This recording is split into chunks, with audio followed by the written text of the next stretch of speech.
Hello, welcome to Healing with the Witch's Wisdom Tarot with Phyllis Curott. My name is Chris Fielding, and I'm get the joy of introducing Miss Curott. Phyllis is a pioneering spiritual teacher and was one of America's first public witches. 40 years ago, she was the first Wiccan priestess to merge modern witchcraft with core shamanism. She's also an attorney whose groundbreaking cases established the legal rights of witches and pagans, and an internationally best-selling author who's helped make witchcraft the fastest growing spirituality in America.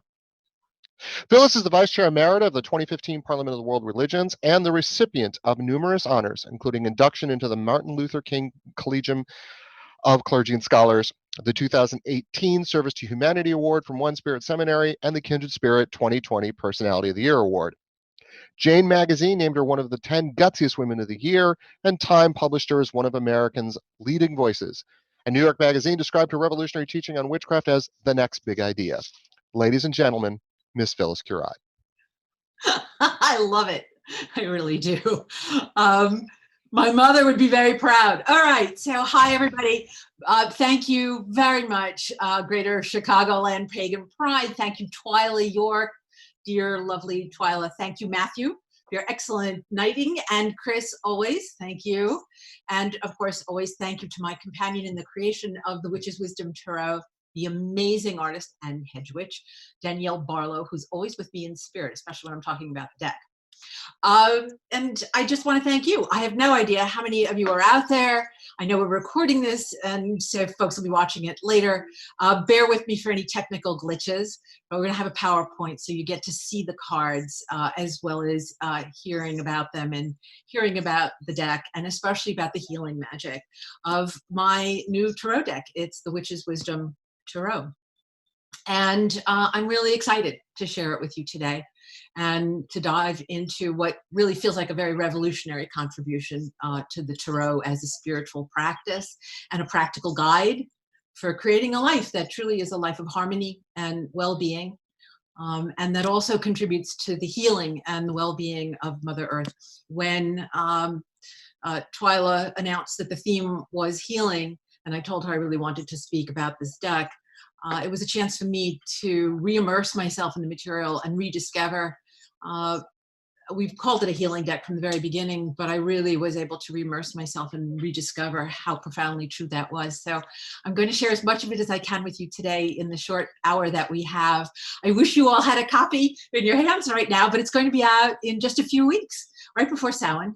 And it is in pre-sales at Amazon. And I would love it if you would let me know about your experiences working with it. And especially if you're watching this, it's because you're interested in healing. And there are many cards that deal specifically with it, but the whole tenor of the deck is about healing the wounds in our hearts that have come about as a result of our separation from the sacred. It's a healing path back to a realization that the world that we're living in embodies the divine, as do we. So I'm interested in hearing about your experiences in working with it. And if you like it, please help me make it visible with reviews. Now that I've done that, I have to write that down or I will forget to do it, because I'm going to share it with you on screen. As you can see from that opening image, that's an image of the Fire Witch. And I will tell you all about how we created it in the process as well. And I'm going to read from some of the text and discuss how to work with it as a healing practice, as a magical healing practice. So the last thing I want to do is thank my oracles, to thank the deck and the spirits and the guides and the teachers whose wisdom it contains. And I hope when you work with it that you find it full of those spirits and guides and teachers. And I'm going to introduce you to some of them shortly. Here we go. There, the Council of All Beings. And the last thing I want to do is just offer a moment of thanks and prayer for the life that we've all been given. May we use our time with Mother Earth to bring healing to ourselves, to others, and to her.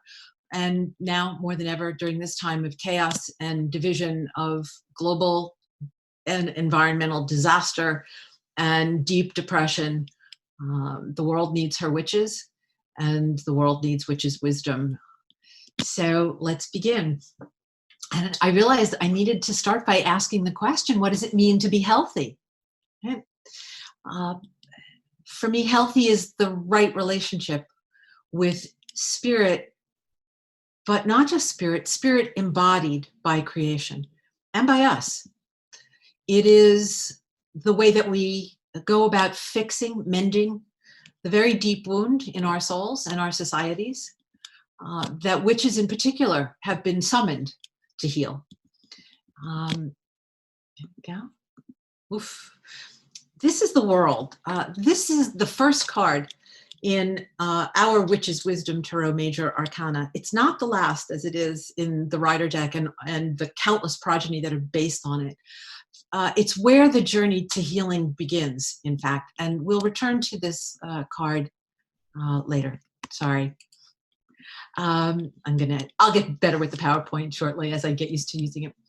So this card really depicts the world as it is, on fire, and yet still naturally perfect and beckoning us to return home. And the figure you see in the card is the Pilgrim, and you'll meet her in a few minutes. So it's an expression of how radically out of balance our man-made world is. But it also is an image of hope, that even though we see how out of balance we are with nature, with divinity, with one another, the restoration of harmony, of balance and healing to mind and body and spirit of each of us, of our society and our world, it's the most important thing that we could attend to right now. And all the crises, the environmental crises, misogyny, racial, economic injustice, the terrible divisions in our society right now that are being exacerbated in service of a mounting authoritarianism, all of these are reflections of a deep spiritual crisis. All these crises, in fact, grow out of a deep spiritual wound, a profound blindness to the divinity of creation. It stems from 5,000 years of a very mistaken cosmology, a belief that God, that the divine, that the sacred is somewhere else, and that we were put here, we humans were put here to have dominion over nature, that we're superior and we're entitled to exploit and destroy the planet. That sense of entitlement and superiority, that separation from the sacred, that blindness has brought us to the brink of extinction, to the stress and the sense of helplessness, the acute depression. I know I experienced it myself for quite a while, the anxieties and all the terrible violence that is growing, that we're experiencing. You heal that wound and all the rest begin to heal. And the Witch's Wisdom Tarot really is a healing deck. It was created for this moment. It's filled with healing wisdom. It's filled with what one would expect, herbs, and in fact, potions and magic to restore well-being to our spirits, to our psyches, to our souls, to our bodies, and to our world. Shamans and witches and wise ones know that you can't heal the world until you heal yourself. And so when I was preparing this talk, I pulled a card, naturally, from the deck. And I asked where I should begin today. And I was actually very surprised by the card that appeared. This is the Witch's Wisdom Tarot's version of the Sun. And I'll read you a little, I'll read you as much of it as I can. I want to read the whole deck to you, but we don't have time. So this is a card of healing, actually. There's a divine light that shines even in the darkest of times, when you face the most hidden and shameful things within you, when you are confronted by the most flagrant and wounding things in the world around you. The young hawk god Horus descends with the sun in his beak, offering it to you. Like a baby bird, open your mouth and swallow it. The sun shines now within you, so you can see what you must. Slowly, organically, magically, the time has come to accept and love the most hidden, most wounded things about yourself, the things you feel ashamed of, the things you hide away. A sacred spark stirs, a fire ignites, warming and transforming. And as surely as the sun rises in the morning, the magic of healing and renewal follows. The pilgrim's heart beats again and joy awakens within. He finds the courage to hold his heart and his shame, his brokenness and his beauty for all the world to see. He is serene and radiant, surrounded by allies who are helping him transform wounds into wisdom, humiliation into hope, emptiness into splendor. The first thing the sun's magic brings to life is you.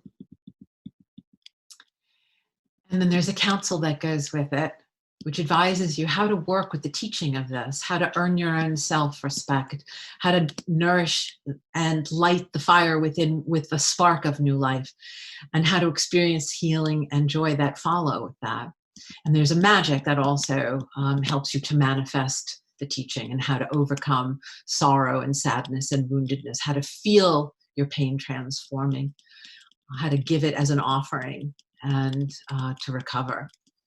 One of the things that I realized with this card is how different it is from the patriarchal notions of the revelation of God. Even in pagan patriarchal traditions, this idea was that if you saw the sacred, if you saw God, that revelation would blind you. And in fact, in a witch's way, in a witch's wisdom, in a wisdom that sees the divine as embodied in creation, that revelation doesn't blind, it heals. So the things that are broken, the things that are wounded within us, whether it's psychological or soulful or physical, they're often very intertwined and interconnected. And they're so personal that it can be very hard to share them. But when we do, I know that magic happens. And this is the moment I realized that I was supposed to share something. I didn't have this in my original 5 outlines. But when I reread them for the final time, I realized, especially, that the prompting of that card was, to me, as well as to you, that I needed to share. And that when I did so, I knew that magic would happen. And I did. It turned out that this summer, I had a hole in my heart. It was a phrase, a hole in my heart, a hole in our heart, that I used a lot to describe what's wrong with the world because of our separation from the sacred. But lo and behold, as I was working on this deck, which was an extraordinary experience, I'll tell you briefly about it in a few minutes, that phrase kept reappearing in the journeys that I took and that Danielle took, mine in particular, to find the wisdom that was missing from the world. And a hole in the heart kept coming through in the imagery and the journeys and the messages that I was receiving and that I then wrote about. And I thought, yes, well, this is a very appropriate metaphor. Circumstances, etc., led to visits with doctors and a battery of grueling medical tests as we were concluding the deck, and the discovery that, in fact, I had a hole in my heart, an actual hole in my heart, a life-threatening hole in my heart. And so just as the work wrapped up on the deck, I had to undergo surgery this summer, and then a recovery from the healing of the hole in my heart. And when I shared that, which I was reluctant to do because it's not my nature, I teach from levels of inspiration and different kinds of magic, and I was not that comfortable sharing my personal life. But when I did, when I shared the magic of the divinations that had been brought to me to save my life, that what I teach was true for myself, as true for myself as it is for others, that the divine was speaking to me, not just about the great whole that we all share, that our civilization has created and that we live in, but my own, that in fact, I had a hole that needed to be mended, and I did. And in sharing it with folks, letting them know the gift of love that was offered to me from countless people, and the feeling of aliveness that I had on the other side of the surgery, the realization that I was now better than I'd ever been in my life, in a certain sense, and that I was more present in community and in the world and in connection with others, gave me an optimism that I haven't had in a long time, especially grappling with the wound of the world in which we live. And I realized that the lesson for me was that life really can get better, that it wasn't just words, it was action, it was truth. And it will get better if we pay attention to what needs healing, if we will pay attention to the messages that come from the divine. I was inspired, I was energized, and I really came to understand what it means to heal oneself so that you can help heal the world. So the greatest lesson that I took away, aside from sharing it with others, to share the wound with others and to receive their love, which is part of the process of healing, is that the divine is always present and will guide you and sustain you in both a personal and a global healing if we just pay attention. And that is one of the gifts of this deck. So a witch is a witcha. It's a 5,500-year-old word. It goes back to the Proto-Indo-European, and it meant a wise one. Go back. It meant a seer of the sacred, certainly a shaman of our Euro-Indigenous ancestors, a healer. A witch is someone who is paying attention to the presence of the divine in creation. There she is, the Earthwitch. I adore her. And witches have always worked with spirits and with allies, with plant healers and animal teachers. And the Witch's Wisdom Tarot is filled with these wise ones. And they've used divination to have this conversation with us.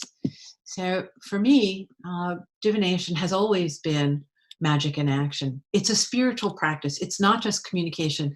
It's a form of communion. Ask, and you will experience the presence of the sacred, offering its guidance, offering its wisdom, its solace, its encouragement, its inspiration, offering direction, offering healing. Because when you realize that you're not alone, that there is a presence that is aware and loves you and is offering the wisdom that you need for healing, for guidance, to make a decision, to make important life choices, to figure out what lies ahead, to see the future, to understand the past, to heal. To realize that you're not alone is healing. And that was the great lesson for me in what I went through this summer. There is always a wise and a loving and a divine presence that is present to offer you guidance that is always in your best interest. And it is that presence that infuses all decks, but especially the Witch's Wisdom Tarot. Magic is what happens when we're connected to the divine. And divination is magic in action because we are connected to the divine, and it is a two-way conversation. And one of the best divination tools is the tarot. Hey, there we go. Oh, wait till you see it. It's gorgeous. So I was really thrilled. I want to do this very quickly because I want to get into more of the substance, but I was really thrilled when Hay House asked me to create a new Witch's Tarot. I love my tarot decks. I have, like most witches, you know, I mean, all witches have tarot decks. They work with runes and they work with stones and they work with bones and they work with all sorts of other things. Signs, I mean, I adore all forms of divination are extraordinary, but tarot is truly one of the most popular. And I was really excited when I was given the opportunity to create a new one. And I love my decks, but the fact is that there are always things about them, even the ones that are very innovative and creative and have addressed some of the things that I most dislike, but always something has always felt slightly off with virtually all of them. Yeah, right? So this is from the Rider deck that was created in over 100 years ago by Waite and Smith. And these things, you know, just didn't feel right from this witch's point of view. They just didn't feel healthy. And I came to realize, you know, that, right, here's Rachel Pollack, the terrific tarot reader, analyst, writer, brilliant woman, that any system of divination will tell you something, but the quality of that something depends on the values within the system. Bingo, right? Not to get too abstract, but this is actually very important because there's profound wisdom and value and incredible predictive capacity in the Rider deck and the countless progeny. I mean, it's the most popular deck in the world, and thousands of decks have been based upon it, including a lot of witches' decks. But there are some serious problems with it. And when I had the chance to create a deck, the question was, what was missing? What was, to understand really what was wrong, and therefore what was missing. So it was very radical in its day, there's no question, because Waite and Smith were members of the Golden Dawn. And the Golden Dawn had a tremendous bearing on the revival of contemporary witchcraft and modern paganism. But it's filled with, can I go back? Let's see if I can go back easily. It's filled with patriarchal symbols and figures, with crucifixes and churches and angels and the Pope, the Hierophant, the devil, judgment with figures rising out of their graves into the arms of a summoning angel. Yeah, so there is wisdom for sure in this, and especially in Coleman's Minor Arcana, a terrific ability to provide insight into the events of life and what could be coming down the road. And witches have worked with the table of correspondences, the elements, the symbolism, the magical tools, which play an important role in the Rider deck, and that you see in all the other decks. That symbol system, it's the most popular deck in the world. It's the gold standard for the thousands of new decks that are based on the Rider, Waite, Smith deck, including these witches decks. There they are. But still, I wanted to find out what was missing, what I didn't know, what the world didn't know and needed to know. That was my goal. And so I asked using one of the most ancient systems of divination that I've used for the last 40 years, which is journeying. It's an ancient universal. For those of you who don't know, shamanic divination technique. It uses steady percussive rhythm, preferably with a frame drum, but you can use sticks or rattles. And it hacks the brain, basically.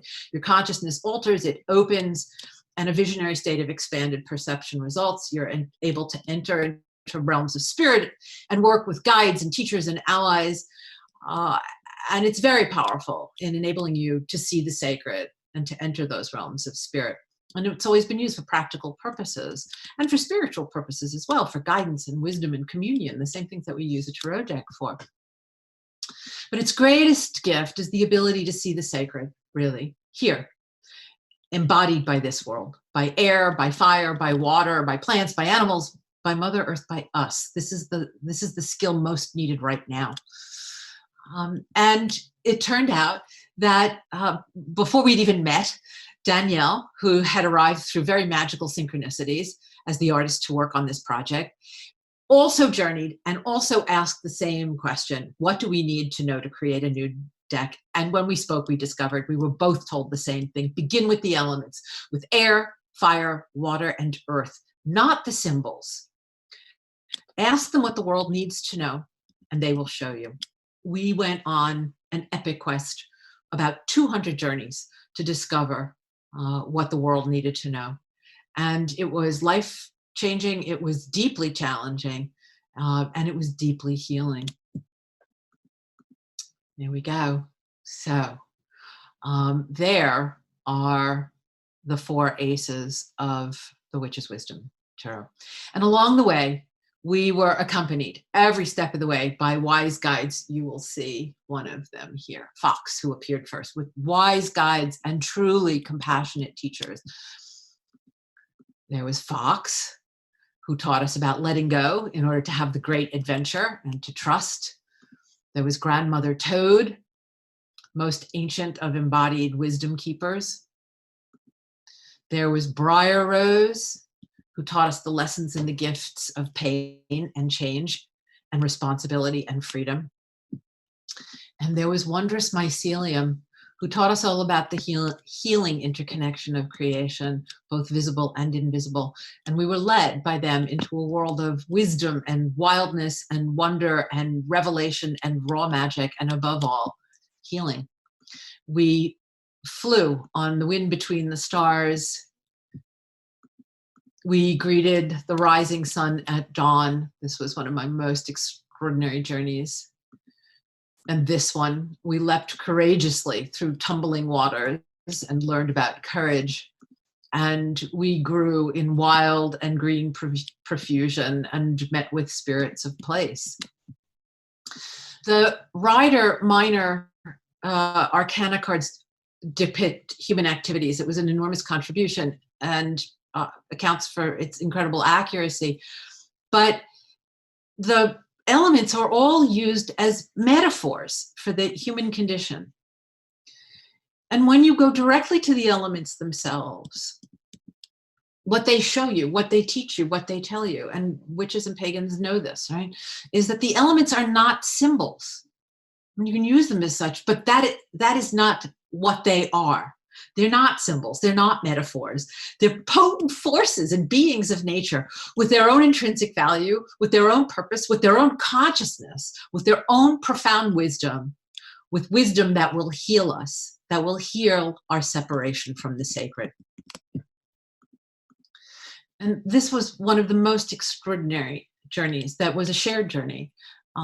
Danielle and I often had the same or overlapping journeys, or when we put our journeys together, we were able to discern the full message, the meaning of what we were being shown. This was absolutely extraordinary. So each card has a portion which is wisdom, which is a visionary and vision provoking, like a guided visualization. And then it has the essence, a few keywords for a complex reading or a quick one. And then a counsel, which is very practical wisdom, and then a magic, which is small but always very potent. And this wolf pack was extraordinary. They move, I'm going to just read a little. They move silently across the frozen tundra. High above, the aurora borealis blazes across the night sky with impossible magic. The wolves have their own impossible magic. They are navigating across the snowy plain without path, without landmark or monument. They know the earth so well, they can read the subtle signals, the ice beneath their paws, the wind on their fur, the earth's electromagnetic fields in their bones, the sun and stars above, and know where all these lead. They know exactly where they are going because they know exactly who they are. They are Arctic wolves. And the message is to listen to your body and to know, and again, to accept yourself. It's about integrity, right? And it's about working with the spirit of wolf. What's expressed here, what we discovered though, again and again and again through this stack, and in this one so potently, is the self-awareness of nature. And the wolves' teaching was that we can't know ourselves until we know them. They're our kin. And if we ask, they and the rest of creation are going to show us the lost parts of ourselves. And in recovering those, we begin to heal. This was another one of my favorite journeys and one of my favorite paintings by Danielle. This card is called Harmony. And it's about the connection of all things through water, through the element of water, which literally connects all beings. And it's about the joy that they experience by being present in water and the joy that they bring to the water and the natural condition of joy. And the reminder that what we put into the water, right, is what we take from the waters of life. So to be in nature, to be in water, air, earth, to be under the sun, the stars, to be in the presence of the moon, to be in nature is to heal. We know that this is true. Scientifically, we know this is true. Our stress eases, our corticosteroid levels drop, our heart rate slows. And a fascinating thing, we become more altruistic. Human nature becomes better when we are in nature. And the natural world is full of beauty and wisdom and healing, herbs and plants and energies, and ways of being. Principles of organization that are profoundly healing. We are part of a world that encompasses our humanity and that stretches and will stretch us far beyond our conscious limits if we will participate, if we will undertake the adventure. That's the mycelium. Mycelium were our teachers, our guides to this interconnected web of life, which I'm dying to read to you, but it is an interwoven mystery, right? A hidden world within the world, a world of energy and interconnectedness of consciousness. And it may seem strange initially when we first enter into it. It may seem other. And yet at the same time, it's familiar and it's ecstatic when you taste it on your tongue. Your DNA recognizes what your mind has forgotten, that all beings are interconnected and depend upon one another. They depend upon each other. There is a consciousness of creation, and it is one of interconnection and of communion, of green wisdom. And one of the things it teaches us is that we're never alone, that there is a web of support offered to us every moment that we are here. And we're called into a deeper understanding and communion with that. So it's nature calling, right? I mean, nature is our greatest spiritual teacher because nature embodies the divine, right? Energy embodiment, right? Is light a wave or a particle? Is the divine energy or embodiment? The answer is yes, it's both. They're two aspects of the same whole. Nature embodies the divine. But we've been cut off for so long that to open this deck and to look and see animals and element, to see air and fire and water and earth and the animals and the plants that dwell within them depicted, it can almost seem like an alien universe, right? But the fact of the matter is that once you start to work with it, you discover that, that it's actually very familiar because it's a reflection of you and you are a reflection of it. So, obviously one of the questions that we had was, what about fixing the simple challenges of life? Will it give you an answer? Whether you should move in with your boyfriend or move away, from your hometown or leave the country. And the answer is yes. We're very happy having created it. We discovered that it actually, what we trusted all along the way, but we discovered that indeed it does work. But it was teaching us something bigger. It wanted us to understand something more important than the simple answers to the simple questions of life. It was that we can't fully know who we are or what we want to be or who we want to be or how to make these decisions until we really know where we are. The mycelium are the teachers of expanding the frame of our existence. And gradually the whole deck made it very clear that there was a greater magic than the personal magic. There was the great magic of creation and that we had a role to play in that. So initially, when you look at this natural world and landscapes, it may seem alien because we're very far removed from the natural world. We're not fully conscious of how intimately interconnected we are. And so we were introduced in our journeys to the shapeshifters. These are the messengers who bring us the messages that come to us directly from creation, from air and fire and water and earth. And if we listen, we can hear them, we can see them, we can feel them. We can feel them in nature and through the use of the deck. And of course, there were the witches. These are the shapeshifters. They're human, but they are embodiments of air and fire and water and earth, and they are teachers of how we are embodiments of air and fire and water and earth and spirit. They're forces of creation, which they embody and which we embody. One of my favorites. I adore all of these. The water witch is the teacher of how to be present with all of your feelings and also how to delight in them and how to delight in the sensuality and the aliveness of your body. And she teaches us that water takes the shape of its container. Ask her and she will show you how to shape yourself into an iridescent vessel that joyfully contains the waters of life. And then we have a magic for invoking her and for working with her magic. I already introduced you to the Earthwitch. This is the Fire Witch, which was a very powerful journey for me and also for Danielle.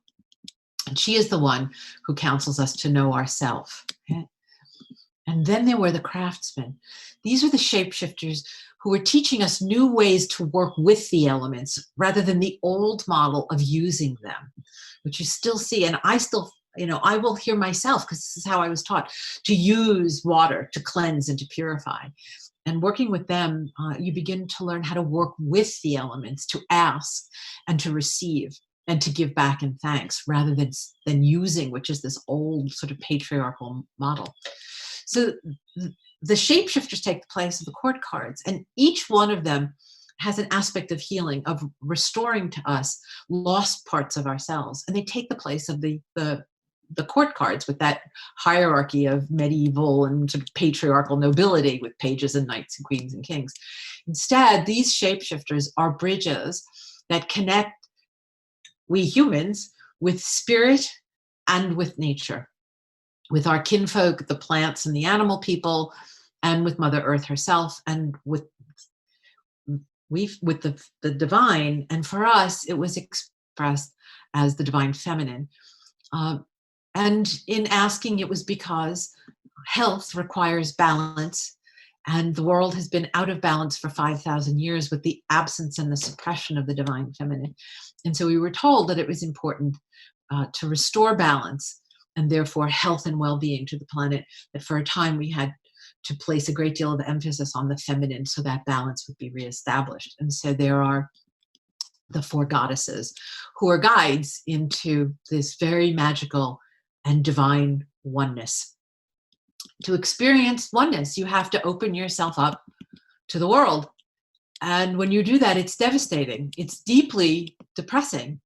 And you have to experience grief. So if you're seeking healing, how do you remain open to a world that is in crisis, right? In the crises that we were talking about. And the fact is, it's a condition of the world in which we live right now that has been created out of 5,000 years of blindness and separation from the sacred. It's a condition of life. And if you're not in despair in some ways, right, you're not paying attention. So the 5 cards were all these cards of challenge. Back. There you go. Of challenge and dire consequences and dangers. But Mother Earth spoke, and she spoke to us, and she said, if you are plunged in despair, if you're drowning in sorrow, you are of no use to her, right? And so she offered us healing magic. Each time a crisis was shown, each time a challenge, each time something fearsome was shown, the destruction that has to be confronted, that has to be healed. There was healing magic that was offered. Choices were always offered. Ways to overcome the suffering were overcome. Ways to transform the damage that was done. Ways to heal were always offered to us and are present in the teachings of the cards. They were always revealed, and they're shared in the imagery and in the text. And we were told to dive deep into and beneath the deepest despair. And when we did, we were told that we would always find beauty. And that was present in this extraordinary journey that both Danielle and I had overlapping journeys again into a pod of humpback whales who were swimming in luminous waters. They were pausing in their great migration to drift and to roll and to play and to sing. And we could hear their music moving through the water, melodies of loneliness and grief and despair, but also of love and connection and celebration, that over vast distances that lie between these whales, yet they were connected and they were singing together in harmony. They were hunted to near extinction, but they're returning now. And they're filling the world with songs that are so beautiful and haunting and sad that the seas are cleansed and replenished with the tears of all who hear them. And the counsel, the teaching, is to open your heart, to grieve, but to reach out and to rejoice, to find the beauty that lies beyond despair. That your feelings are your way of connecting you to the world. And ultimately, those feelings are a source of beauty and of healing. And the magic is about learning to let whale teach you how to sing.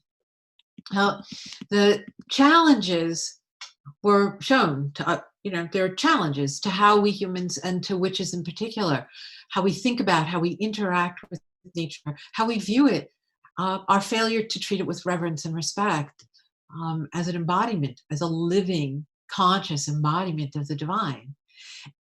And we were challenged about how to work with the elements, and we were offered new ways of working with them for our well-being and for purposes greater than our own, for the great magic of creation. One example, of course, was through water. We were shown that rather than putting our pain, our suffering, our wounds into water, that the proper way of working with water was to drink and bring it to first offer thanks for the life that it gives us, and then thank it for the purification, the cleansing that it offers us, and to drink it and to feel it moving within us, cleansing us from within, cleansing grief and despair and whatever needs healing, needs mending, needs fixing, needs love.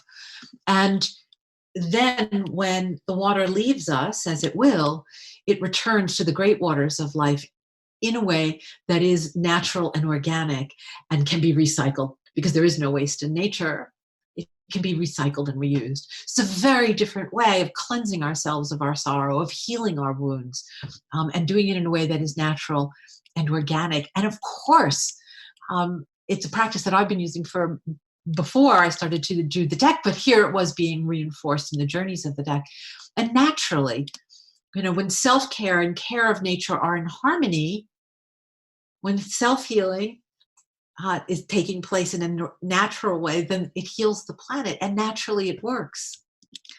So what we found over and over again was that the elemental energies, that air and fire and water and earth, and all of their embodiments in plant and animal peoples, were themselves life-sustaining powers of love and joy and embodiment and healing. That was one of the things we were taught when we journeyed into the element of earth. The first thing we were shown was, yes, we are the element of embodiment. We are the element of abundance and creation and creativity and of life, taking form. But most of all, we are, for your purposes, for the wisdom that you have been missing and you are seeking, the wisdom of healing, we are the element of healing.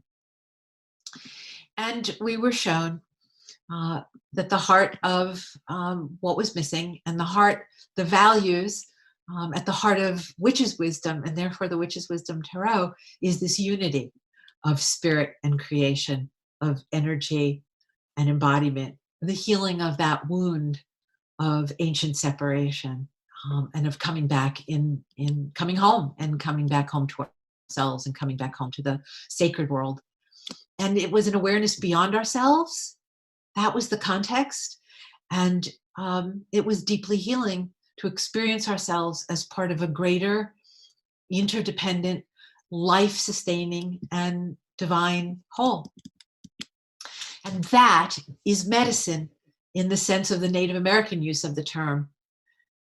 That well-being, that sense of the sacred, where all things are interconnected in harmony.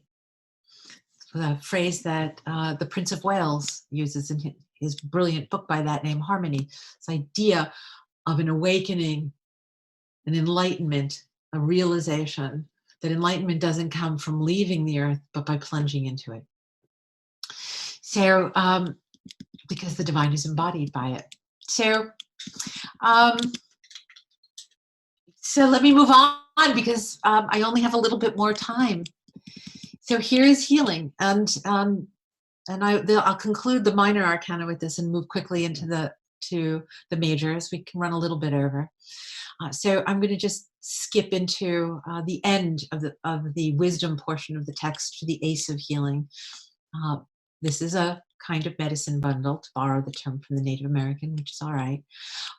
You cannot hear her, but a woman is singing to the rhythm of the medicine drum beating in her chest. Listen carefully. You can hear it beating in your own chest. Step beyond all that you have known. Step into the world. Step into healing. The counsel is, you can't know who you are until you know the context in which you find yourself. Becoming healthy means letting go of self-importance and seeing yourself as a tiny part of a vast, immensely diverse, interdependent, living whole. Shift your perspective, expand your consciousness, become aware of all the beings who share this world with you. Mother Earth will teach you, will guide you, will heal you. And then you will know who you are and the important role you have to play.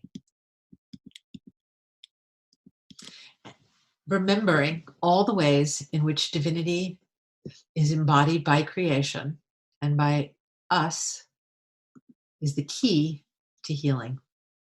Healing magic is everywhere. It's everywhere because spirit and earth are one.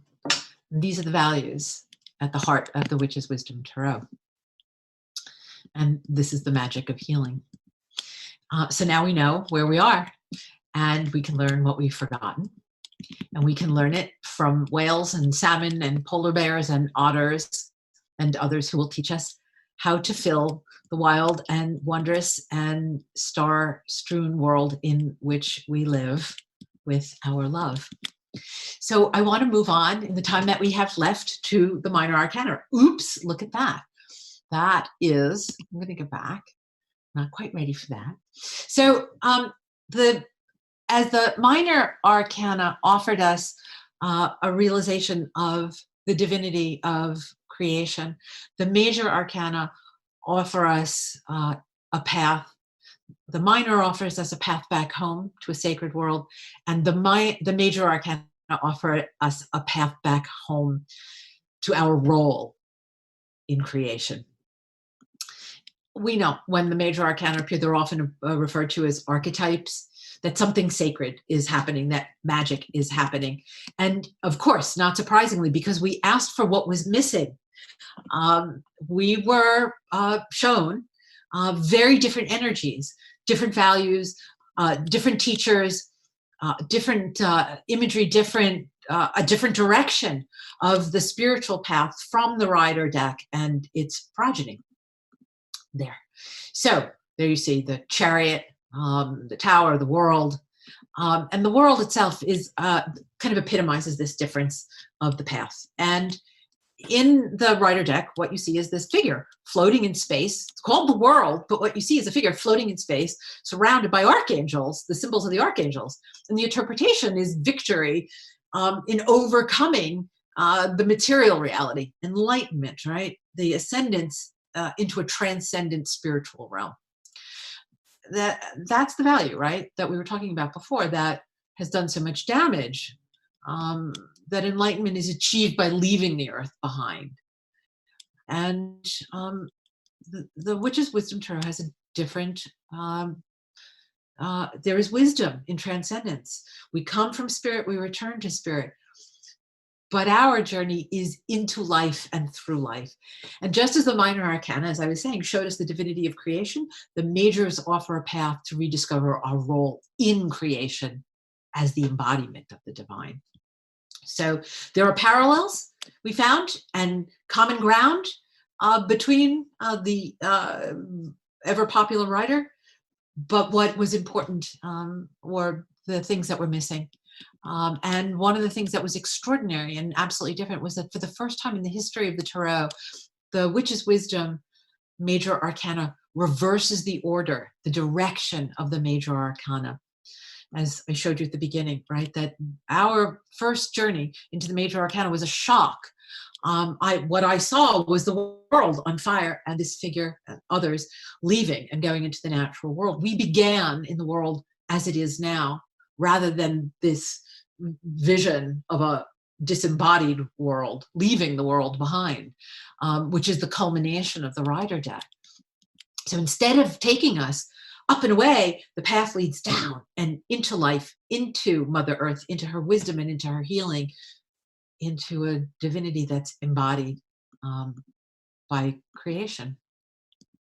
It's a shock because the world is on fire, but there's hope in this world because it shows us another way. It shows the world as it's always been and as it's meant to be, a world that's wildly natural and healthy and sacred, and that's summoning us home.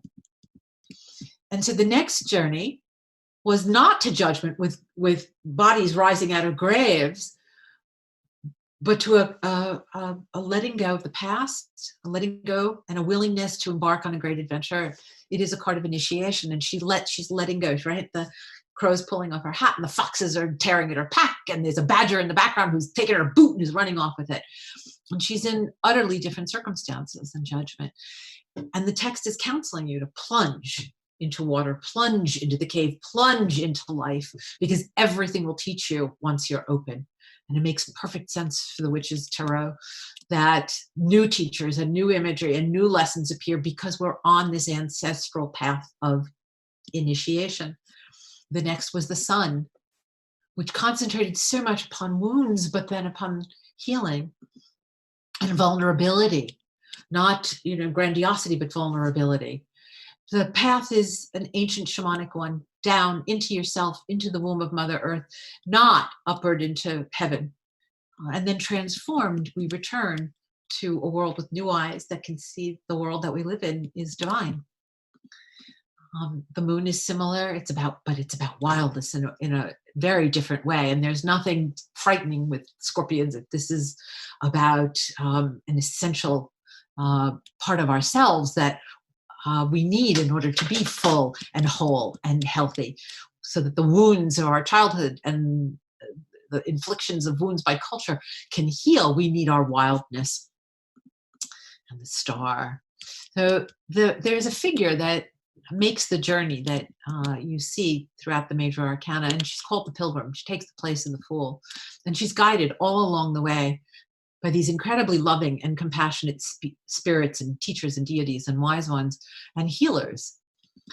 And it's really remarkable because the energies are rather different than the traditional decks. You don't have the kind of disruptive and violent energy, for example, of the Tower. Instead, we have the Maze, which is a very different energy. Instead of God devastating, intervention and impact, we enter the Maze and let ourselves go, trusting that we will be led where we need to, trusting that life will take us where we need to go. The Ancestor replaced the Devil and is an incredibly healing card. She is about the opposite. The Devil is very much about selfishness and the restrictions of that, but the Ancestor acknowledges the pain that we inherit from our ancestors, from grandparents and parents, that lineage, but shows how to take responsibility for ourselves in order to heal. It's a wonderful teaching. And she's modeled on one of the 13 Indigenous grandmothers who gave me a blessing and at a very critical moment in my own healing. Healing takes the place of the Angel of Temperance and is very much in it. It counsels us to follow our hearts, and the Pilgrim follows hers and experiences a wounding and is taught that what is not growing is dying, and she goes off onto the adventure and of course is wounded because we are by plunging into life, and she lies down in healing herbs, in meadowsweet and yarrow, and looks heavenward, and the yarrow people encircle her as we are encircled by all of the green things all the time in life, and they brush her with their petals, and pollen falls on her and she sleeps, and the goddess Bridget sings over her a curing. And as she sleeps, she realizes that the hole in her heart is so large that the wind blows through it, but with it, she dreams, and she heals. And she awakens, and she finds that she's covered in pollen, and she's hungry, and she's thirsty, and she gets up, and she gets on with life. And the card is a very a beautiful teaching card of experiencing wounding and how to heal. Because it happens when we least expect it. But we are always attended by compassionate and wise and loving and healing teachers and companions. And through those connections, we mend and we heal and we become better. Instead of death, this card is the card of rebirth. Things do come to an ending, but we were taught that part of the healing process is the knowledge that whatever ends is followed by a new beginning. And with that wisdom, we're able to recover from whatever we've lost, discern, the seed of wisdom, and make ourselves new again. And it's a very powerful healing energy that flows from you as you step forward into the next phase of life. It's extraordinary. This was another card that's quite different. The offering, it takes the place of the Hanged Man, so that instead of wounding ourselves, sacrificing some part of ourselves, although that's asked of us in life, but instead of that, we were being at, right, from nor do I demand aught in sacrifice, for my love is poured out upon the earth. And so we were shown the wisdom of making offerings, that rather than inflicting pain on ourselves to sacrifice, that we can make an offering of love, of gifts, of creativity, of healing energies, that we can offer life to life. And in doing so, things are made better. And in fact, there was a profound spiritual principle, a law of nature, turns out, that kept repeating itself throughout the deck, which was deeply healing. And we learned something that I'd already been told, but was shown again and again and again in the course of these 200 journeys, that when we're taking care of ourselves properly, we simultaneously make the world in which we live better for all life. And that effectuates a healing. Balance takes the place of justice. There's no sword here. And this is a portrait of an organic reality, embodying a divine one. There's no sword. These are not the laws of man. These are the laws of nature. And in fact, it's a teaching about how it's time for our laws to come into accord with the laws of Mother Earth, because nature's laws are spiritual principles. And balance is an expression of fairness and rightness, and how life is mutually sustaining and mutually healing and mutually blessing. There is a giving and a receiving. There is an organic movement of energy that Mother Earth is always teaching us what all her children know, that we have forgotten, but all her children know, that there is a life-sustaining balance that all creation shows. Live lightly on the land, take no more than you need, give back with gratitude for all you've received. Because if nothing is wasted, there's always enough for everyone. All things remain in balance, to receiving and replenishing, interchanging and exchanging with gratitude and generosity. Perfect balance is maintained, and lightness of being is attained, and joy is what it feels like. So it's one of my favorites. It's absolutely one of my favorites. And there's a magic that goes with it that's marvelous. The wheel of life replaces the wheel of fortune, because it's all about the cycles that sustain life through this transformation, as one thing becomes another in the mother. The forms change, but the spirit remains constant. The shaman takes the place of the hermit, and is also a mystic, but his teaching was that we're never alone, unlike the hermit, right? The hermit who is alone on the journey of life, which sometimes we have to be, but the shaman is teaching us that we're never alone, that we are always accompanied by guides and allies and compassionate spirits who love us and who are there for us and who will offer us the healing and the wisdom, the sustenance that we need to make this journey. Strength comes from her purpose as a representative and a speaker for all the peoples. It is their strength that gives her strength. And it's a different image than the traditional rider, where she's subduing the wild things. Instead, here, she is empowered by them because her purpose is in serving them. The journey, this is a wonderful card. It's very small here, you can't see, but the pilgrim is there in companionship with a horse, who's his guide. And it replaces the chariot, which is about triumph and controlling the forces of life. And here, rather like the maze, this is about giving over to the adventure, knowing that you're sustained by it, that you can trust the path. And then we had love, which of course is in its most expansive expression as the energy that connects all of creation and is the force of healing. And in its presence, all of our wounds are healed. And the next is the wisdom keeper, takes the place of the Hierophant. And it's truly a card of simplicity and humility. The text that I wrote for this is one of my favorites because it's a real evocation. It's truly a guided visualization into the journey itself. And it's really magical. And in the midst of this tremendous swirling magic is this utter simplicity and humility, replacing the hierarchy of the Hierophant as a papal teacher and the divine as a institutional. No, the message truly is that the divine is ever present in life. What is more healing than that epiphany and that experience? And then is the guardian, who takes the place of the emperor. And his role is one of harmony, of establishing and maintaining and protecting harmony, rather than ruling over creation. He serves it. And the Great Mother, who came early, and another text that I love because it's it's an invocation. The wisdoms are also written as invocations of the divine. And, the Empress also is deeply maternal. The energy of the goddess is present here. It's more primal. The journey tells the story of how she becomes embodied and how she embodies. And then, of course, the priestess, who will always stand on the threshold between the worlds, because she knows that all the worlds are one. And finally was the council of all beings. This was an incredibly powerful journey for me.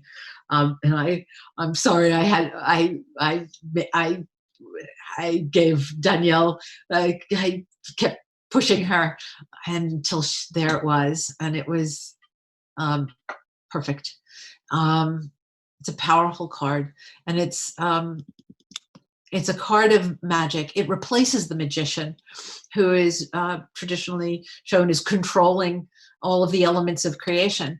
And instead, this is a gathering of kindred souls and spirits of all the peoples. And it is a card of magic also. It's the culmination of the pilgrim's journey. This is where she arrives. In this company, she is invited into this company of kindred souls and spirits of all the peoples, and into the magic that they share. Not magic as manipulation and control of the material world, but the magic of family and community and communion, where all beings and all worlds are one. And this is the world, the ancient world of our ancestors, and the world where makers of magic have always met, where air and fire and water and earth intersect. This is the world of our ancestors, a world of enchantment, of harmony and family. Grandmothers had wings, and brothers leaves. Aunts had fur, and cousins fins, and the earth was our mother. That was a long time ago. It is true now, and it is remembered now. Led by those in love with power, so many, though, have forgotten the power of love. But some still know its wonder and its wisdom. They honor the blessings that flow into each of us, that fill and fulfill us, then flow from us into the world.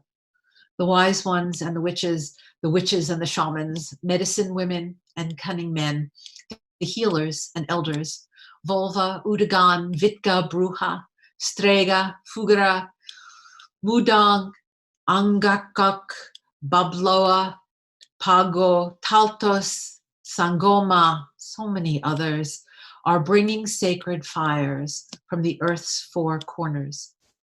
They know the magic of creation. They know that spirit and earth are one. They know the divine blueprint of life is now threatened. All beings are called to council. The pilgrim too is being called. The animal people begin to appear. Winged beings arrive upon the wind. Beings of fin burst forth from the waves, and creatures of hoof, horn, and fur emerge from the forest and cross vast lands. Animals are coming from all directions. Plant people arise from the ground. The green ones are coming. The ancestors and compassionate beings of spirit are coming. The council of all beings gathers, speaking softly to one another, laughing together, grateful for one another. The pilgrim is welcomed into their company, into the community of life. She is in the presence of kindness that flows to and from her open heart. She is in the presence of spirit embodied by creation. The pilgrim has arrived home. It is time to make her life the prayer. And so we come finally. Well, I should say quickly that the teachers and the figures who appear and the wisdom of the witches' tarot stretch further back in time and deeper into the earth and further into a widening sense of the sacred.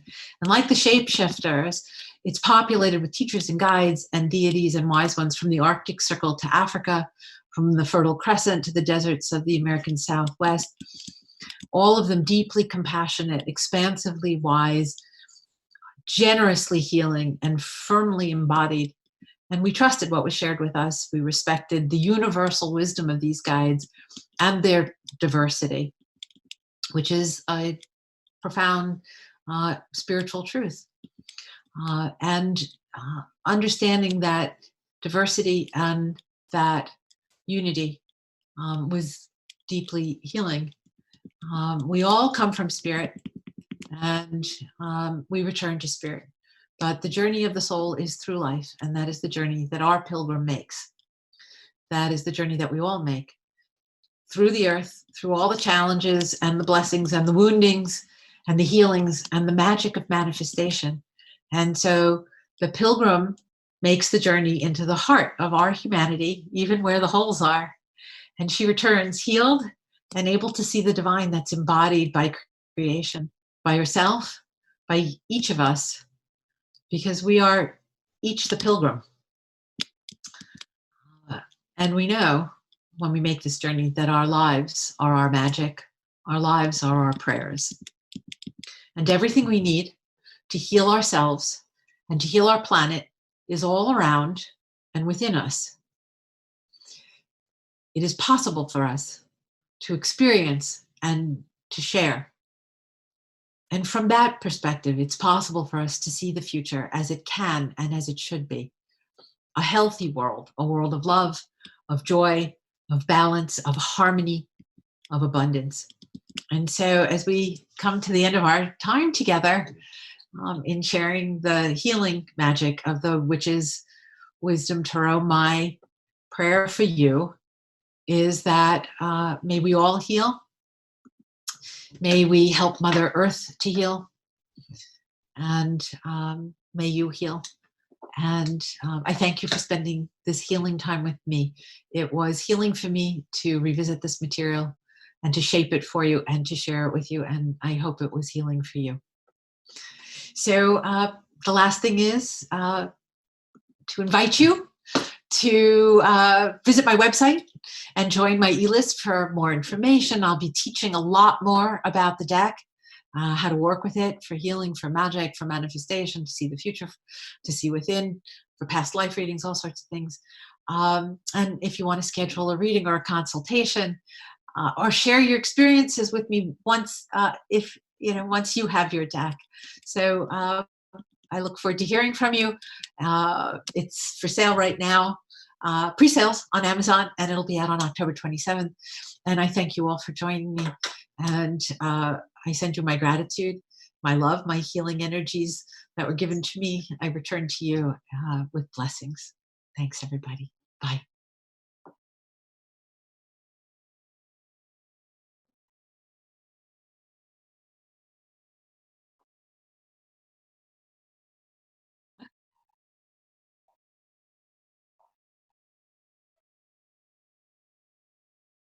Thank you. It was great.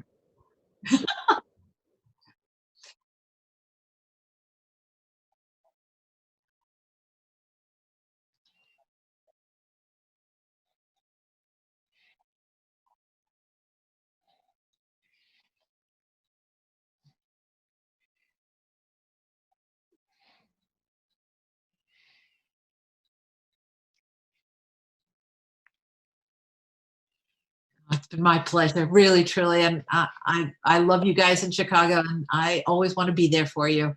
You've always been there for me, and it's reciprocal. And I want you all to be well and healthy and happy, and wear a mask. Socially distance, use Zoom, wear a mask. Yes. Vote, vote, vote.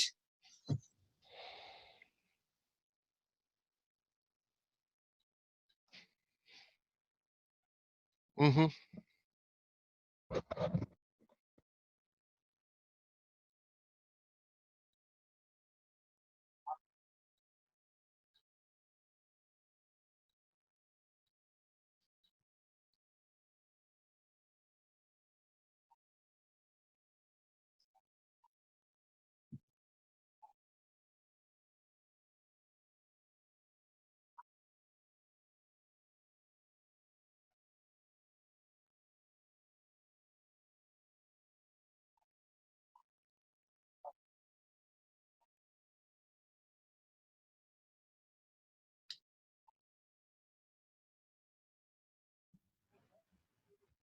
Matt, I'm going to pause you for a second. Matt,